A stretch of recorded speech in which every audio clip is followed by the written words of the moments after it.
आइए जानते हैं हम लोग कि किसी बहुपद का शून्यक कैसे ज्ञात करते हैं।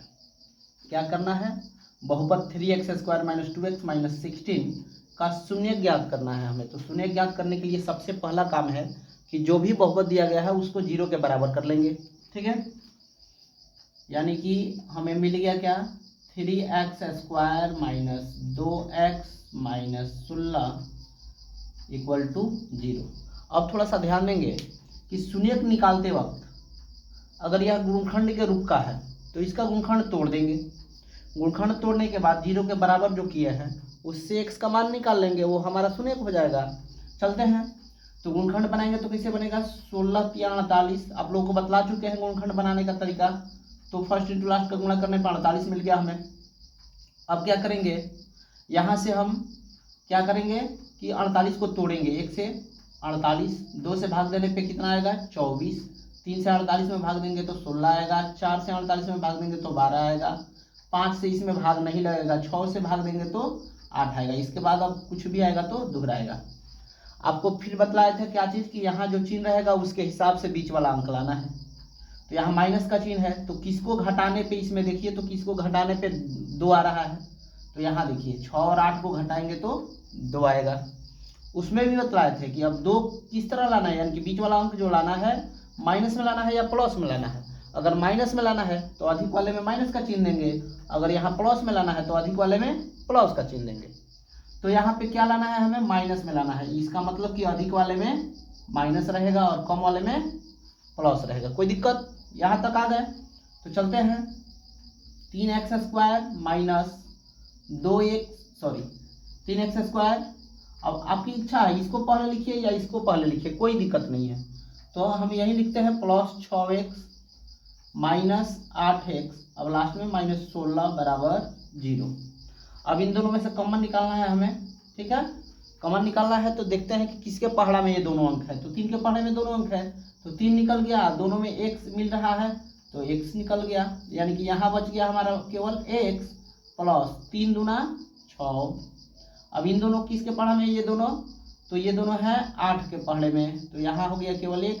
और माइनस जब भी बाहर निकालते हैं तो इसके बाद जो भी चिन्ह रहता है वो बदल जाता है।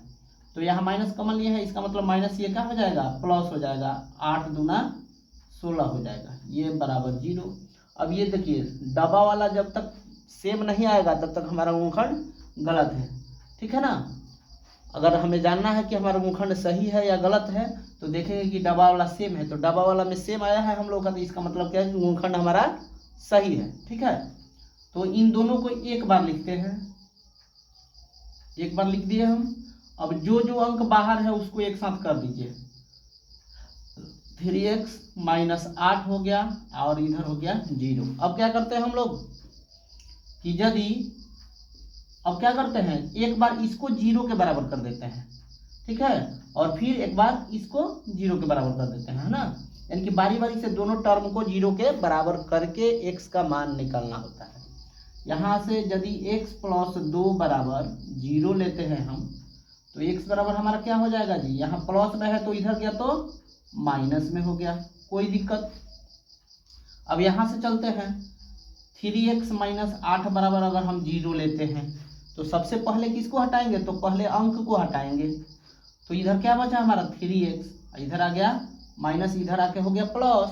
अब हम निकालेंगे x, तो x के पास 3 गुणा में है तो कहाँ जाएगा, भागा में, यानी कि x बराबर हो गया 8/3। ठीक है, यानी कि x बराबर हमारे शून्य क्या क्या हो गया, एक हो गया -2 और एक क्या हो गया 8/3। ठीक है, कोई दिक्कत। लेकिन अब मान लीजिए यही क्वेश्चन ऑब्जेक्टिव प्रश्न में आ जाए तो हम लोग क्या करेंगे, इतना विस्तार करके बनाएंगे तो समय लगेगा।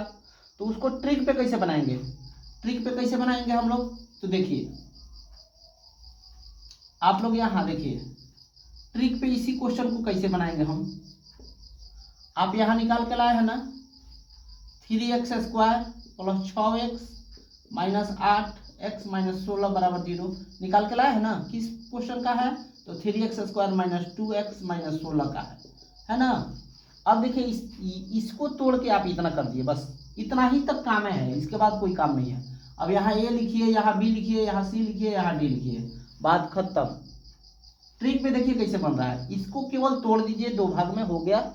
अब ए बी सी डी लिख दिए तो x बराबर क्या हो जाएगा, माइनस बी बटा ए हो जाएगा, और एक हो जाएगा सी बटा माइनस सी बटा ए। ठीक है, एक हो जाएगा माइनस बी बटा ए, एक माइनस सी बटा ए। अब थोड़ा सा ध्यान दीजिए, माइनस तो ये फॉर्मूला का, बी के जगह पे क्या है प्लस 6 है तो 6, ए के जगह पे क्या है 3, कोई दिक्कत। अब इसको कटा लीजिए, माइनस 2 हो गया ना। दूसरा क्या आया, माइनस सी के जगह पे कितना है तो माइनस 8 है, ए के जगह पे 3 है। अब माइनस माइनस क्या हो गया, प्लस 8 बटा 3। यहाँ देखिए, यहाँ माइनस है तो माइनस आ गया। ठीक है, अब एक टर्म ये हो गया, दूसरा टर्म ये हो गया, यानी कि x के 2 शून्य निकल गए, -2 और एक 8 बटा 3। देखिए तो ऑब्जेक्टिव प्रश्न को बनाने के लिए ये सही तरीका है कि नहीं है। तो ऐसे वीडियो पाने के लिए आप लोग देहाती पीसीएम पॉइंट के साथ जुड़े रहेंगे। ठीक है, ऐसा प्रश्न आप लोगों के लिए हमेशा लेकर आते रहेंगे हम।